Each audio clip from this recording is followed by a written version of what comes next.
புத்தி பேதலித்து போனவன் தகப்பனுடைய உறவை விட்டு துண்டிக்கப்பட்டு போயிட்டான்.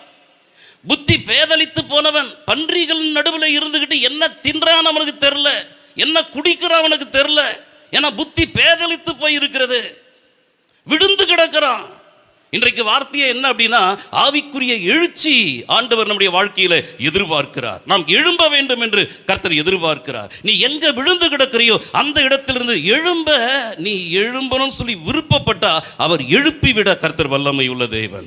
ஏன்னா நம்முடைய ஆண்டவர் யார்னா உயிரோடு கூட எழும்பினவர், பாதாளத்தை ஜெயித்து உயிரோடு எழும்பினவர், பிசாசை ஜெயித்து உயிரோடு கூட எழும்பினவர், தம் மாம்சத்தை ஜெயித்து உயிரோடு கூட எழும்பினவர். கையை உயர்த்தி அல்லேலூயா சொல்லாமா?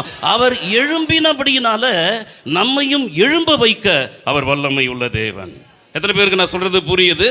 ஜெயித்தவர் தான் மற்றவனை ஜெயிக்க வைக்க முடியும். நீங்களும் நானும் ஆராதிக்கிற நம்முடைய தேவன் தோற்று போன தேவன் அல்ல, மரித்து மண்ணுக்கு மண்ணாய் போனதான தேவன் அல்ல, அவர் உயிரோடு கூட எழும்பின தேவன். அவர் நம்மையும் எழும்ப வைக்க அவர் வல்லமை உள்ள தேவன். கரங்களை உயர்த்தி கம்பீரம் ஒரு அலையிலேயே சொல்லுவோம்.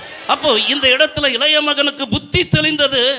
20வது வசனத்துல லூக்கா 15:20 சொல்லப்பட்டிருக்குது, எழுந்து அவன் புறப்பட்டு தன் தகப்பனிடத்துல வந்தான் சொல்லப்பட்டிருக்குது. அதுதாங்க ஆவிக்குரிய எழுச்சி. அவன் எழுந்தான், அவன் புறப்பட்டான், எங்க வரணுமோ அந்த இடத்துக்கு வந்துட்டான், பரலோக தகப்பனிடத்திற்கு வந்துட்டான். கையை உயர்த்தி அல்லேலூயா சொல்லுவோம். இன்னும் கம்பீரம் ஒரு அல்லேலூயா சொல்லுவோம். ஸ்தோத்திரம். அப்படின்னா ஸ்தோத்திரம், இழந்து போன ஆசீர்வாதங்களை திரும்பவும் பெற்றுக்கொள்ளணும் அப்படின்னா நாம் எழும்ப வேண்டும். அதனால தான் ஆண்டவர் சொல்றாரு, நம்பிக்கையுடைய சிறைகளே நீங்கள் அரணுக்கு திரும்புங்கள், இரட்டிப்பான நன்மையை தருவேன், நான் இன்றைக்கே தருவேன். என்றைக்கு நான் மனம் திரும்ப இல்லை, நான் அடுத்த மாதம் மனம் திரும்புகிறேன். குடிகாரம் பேச்சு விடிஞ்சா போச்சு, நாளைக்கு பார்த்துக்கலாம். இன்றே அனுக்கிரக காலம், இப்பொழுதே ரட்சணிய நாள். உனக்கு தெரியலையா நாளைய தினம் என்பது நமக்கு கிடைக்குமான்னு சொல்லி தெரியாது.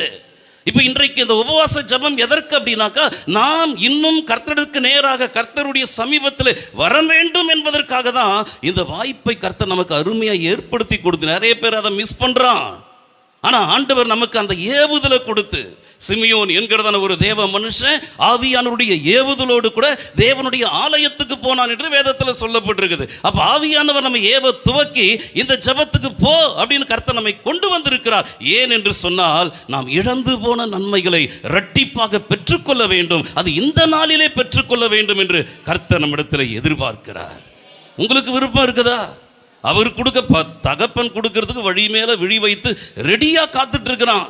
அவன் எப்போ வருவான், போனவன் எப்போ வருவான் பார்த்துட்டே இருக்கான். வந்த நாள்ல அவனுக்கு ஆண்டவர் ஆசீர்வாதத்தை தந்தார்.